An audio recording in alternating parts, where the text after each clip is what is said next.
إياك نعبد وإياك نستعين. آپ بھی جب کسی کا کلمہ کفر نقل کریں گے نا، جن لوگوں نے جا کے FIR کٹائی انہوں نے کیا کہا کہ انجینئر نے نبی کے بارے میں یہ الفاظ کہے ہیں، انہوں نے بھی تو نقل کیے نا، تو پھر ان پہ بھی 295 لگاؤ. اور آج ہم انجینئر کو بھی ڈیفینڈ کر رہے ہیں کہ بسم اللہ الرحمن الرحیم. دوستو، مفتی طارق مسعود صاحب کا فرمانا ہے کہ مرزا جیلمی نے الفاظ نقل کر کے توہین اور گستاخی نہیں کی.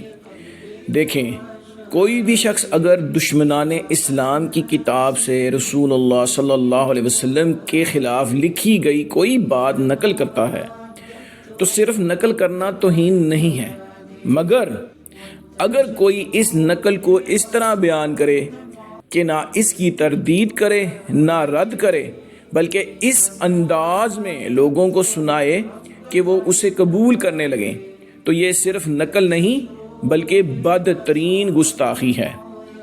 اور یہی وہ کام ہے جو مرزا جیلمی نے کیا.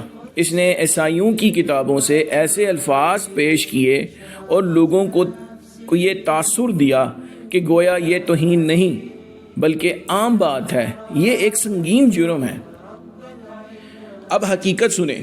انجیل، جسے عیسائی اپنی سب سے مقدس کتاب مانتے ہیں، اس میں رسول اللہ صلی اللہ علیہ وسلم کی برائی نہیں بلکہ آپ صلی اللہ علیہ وسلم کی تعریف موجود ہے. انجیل میں اللہ کے آخری نبی صلی اللہ علیہ وسلم کی آمد کی خوشخبری دی گئی ہے. ڈاکٹر ذاکر نائک نے بارہا اس پر لیکچر دیے، حوالات جات دکھائے اور عیسائیوں کو بتایا کہ انجیل میں احمد کا ذکر موجود ہے جو محمد صلی اللہ علیہ وسلم ہی کی خبر ہے.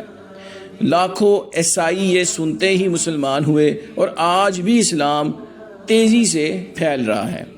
غور کریں، ایک طرف ڈاکٹر ذاکر نائک ہیں جو انجیل سے رسول اللہ صلی اللہ علیہ وسلم کی عظمت ثابت کرتے ہیں اور لاکھوں لوگوں کو اسلام کی طرف بلاتے ہیں، اور دوسری طرف یہ مرزا جیلمی ہے جو اسی کتاب سے وہ الفاظ نکالتا ہے جن کا کتاب میں وجود ہی نہیں اور بغیر رد کیے انہیں عام بھی کرتا ہے.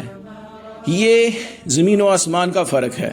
ایک طرف دعوت اسلام اور دفاع نبوت صلی اللہ علیہ وسلم ہے اور دوسری طرف تحشیر گستاخی اور گمراہی ہے.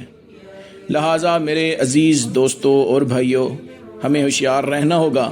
یاد رکھیں، رسول اللہ صلی اللہ علیہ وسلم کی عظمت کے خلاف کوئی لفظ، کوئی جملہ، کوئی بات برداشت نہیں کی جا سکتی.